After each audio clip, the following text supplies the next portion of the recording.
24 तारीख को इंशाल्लाह हमारे पर चाहे गोलियां चले, चाहे डंडे चले, चाहे फायरिंग हो, मगर हम निकलेंगे तो निकलेंगे। नाज़रीन, इमरान खान की तरफ से 24 नवंबर का ऐलान सामने आते ही तमाम पीटीआई वालों ने अपने अपने इलाकों में मोबिलाइजेशन स्टार्ट कर दी और तमाम तर लोगों को अब मोबिलाइज़ करना शुरू कर दिया है। ऐसे में जो सही अंदाज में मोबिलाइज़ कर रहा है लोगों को वो सिंध का चीता टाइगर हलीम आदिल शेख है। जगह जगह जा रहा है, डोर टू डोर जा रहा है और लोगों में अपना और इमरान खान का पैगाम दे रहा है कि 24 नवंबर को निकलो पाकिस्तान के लिए, इमरान खान के लिए। ऐसे में वो आज सिंध के एक कस्बे पहुंचा जहां इमरान खान की दीवानियों ने उसका भरपूर इस्तकबाल किया।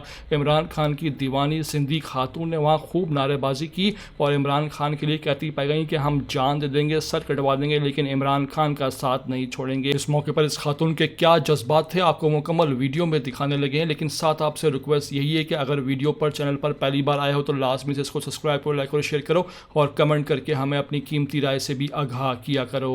24 तारीख को इंशाल्लाह हमारे पर चाहे गोलियां चले, चाहे डंडे चले, चाहे फायरिंग हो, मगर हम निकलेंगे तो निकलेंगे। हमारी हिंदू कमेटी के जितने भी लोग हैं, आज मैं उनसे वचन करती हूँ, वायदा करती हूँ। उन्होंने पहले भी मुझे गोट में, अभी जिस गोट में भी मौजूद है, उन्होंने सबने यही बोला है कि 24 तारीख को इंशाल्लाह चाहे मैं कात से उड़ाया जाए, चाहे गोली से मारा जाए, चाहे कुछ भी किया जाए, मगर हम निकलेंगे। इमरान खान जिंदाबाद, इमरान खान जिंदाबाद, तेरे जान बेशुमार बेशुमार।